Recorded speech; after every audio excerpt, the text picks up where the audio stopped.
Naglibot sa iba't ibang panig ng bansa ang mga kandidato sa pagkasenador para mangampanya. Nasa frontline na balitang yan si Gerard de la Peña. Sa San Jose del Monte, Bulacan nangampanya ngayong araw ang mga pambato ng administrasyon na Alyansa para sa Bagong Pilipinas. Present sina Tito Soto, Ping Lacson, Francis Tolentino, Camille Villar, Benhur Abalos, Abi Binay, Bong Revilla, Pia Cayetano, Lito Lapid at Manny Pacquiao. Dumalo rin dyan si Pangulong Bongbong Marcos. Bago ang campaign rally, nagpapresko ng ilang senatorial candidate ng Alyansa kung saan ipinangako nila ang pagsusulong sa batas na pagpapalakas sa sektor ng agrikultura ng Bulacan.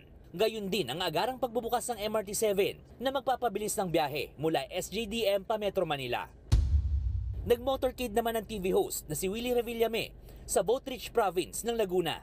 Nag-courtesy call siya sa alkalde ng Binyan kung saan napag-usapan ang mga proyektong maitutulong daw ni Revillame sakaling manalo. Nanligaw rin siya ng mga botante sa San Pedro.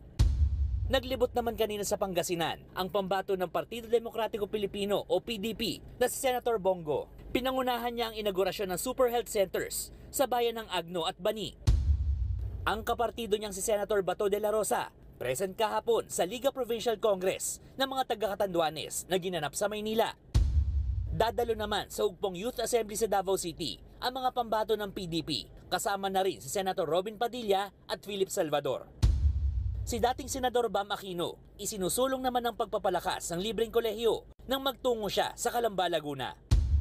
Magkasama sila ng kapartidong si dating Senador Kiko Pangilinan ng talakay ng mahal na presyo ng bilihin at estado ng mga negosyo, kasama ang Filipino-Chinese Chambers of Commerce and Industry. Nagbabalita mula sa Frontline, Gerard de la Peña, News 5.